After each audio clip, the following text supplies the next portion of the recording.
നമ്മൾ ഈ ഒരു വീഡിയോയിൽ നോക്കാൻ പോകുന്നത് മാർക്കോ പ്രശാന്ത് നീലൊക്കെ ആയിട്ട് ബന്ധപ്പെട്ടിരിക്കുന്ന ഒരു സംഭവമാണ്. സോ അതിലേക്ക് നിങ്ങൾ പോകുന്നതിന് മുമ്പ് നിങ്ങളുടെ ലൈക്ക് എന്ന് പറയുന്നത് വളരെയധികം ഇമ്പോർട്ടൻ്റ് ആണ്. മാർക്കോ കണ്ട് ഇഷ്ടപ്പെട്ടവരെല്ലാം ലൈക്ക് ചെയ്യുക. 500 ലൈക്കിൻ്റെ ടാർഗറ്റ്. എല്ലാവരും അതിലേക്ക് എത്തിക്കുമെന്ന് വിചാരിക്കുന്നു. നമുക്കറിയാം മാർക്കോ ഇപ്പോൾ ഏറ്റവും കൂടുതൽ കാശ് നേടിക്കൊണ്ടിരിക്കുന്നത് കേരളത്തിലും അതുപോലെ മിഡിൽ ഈസ്റ്റിലും ഒക്കെയാണ്. ബട്ട് നോർത്ത് ഇന്ത്യയിലെ കാര്യവും അതുപോലെ കർണാടക, തമിഴ്നാട്, തെലുങ്കു സ്റ്റേറ്റ്സിലൊക്കെ ഒന്നും എന്താ പറയുക വലിയ കളക്ഷനൊന്നും വരുന്നില്ല. ബട്ട് ഇപ്പോൾ നമുക്കറിയാൻ സാധിക്കുന്ന ഒരു കാര്യം എന്ന് പറയുന്നത് തെലുങ്കു റൈറ്റ് ഏതാണ്ട് 3 കോടി രൂപയ്ക്ക് മുകളിലാണ് വിറ്റ് പോയിരിക്കുന്നതെന്നാണ് അറിയാൻ സാധിക്കുന്നത്. സാധാരണ മലയാള സിനിമയ്ക്ക് അത്ര വലിയ റൈറ്റ്സിലൊന്നും എന്താ പറയുക വിറ്റ് പോകാറില്ല. ബട്ട് ഇപ്പോൾ മാർക്കോയ്ക്ക് അതിന് 3 കോടി റൈറ്റ്സിലാണ് അതിൻ്റെ എന്താ പറയുക തെലുങ്ക് പതിപ്പ്, ഡബ്ബഡ് പതിപ്പ് വിറ്റ് പോയിരിക്കുന്നത്.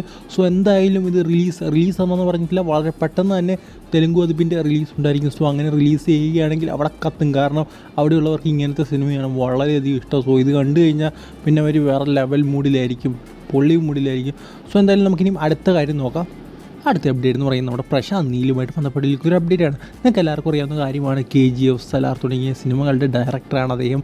KGF നമുക്കറിയാം, KGF 1 അത് പോളി സിനിമയായിരുന്നു.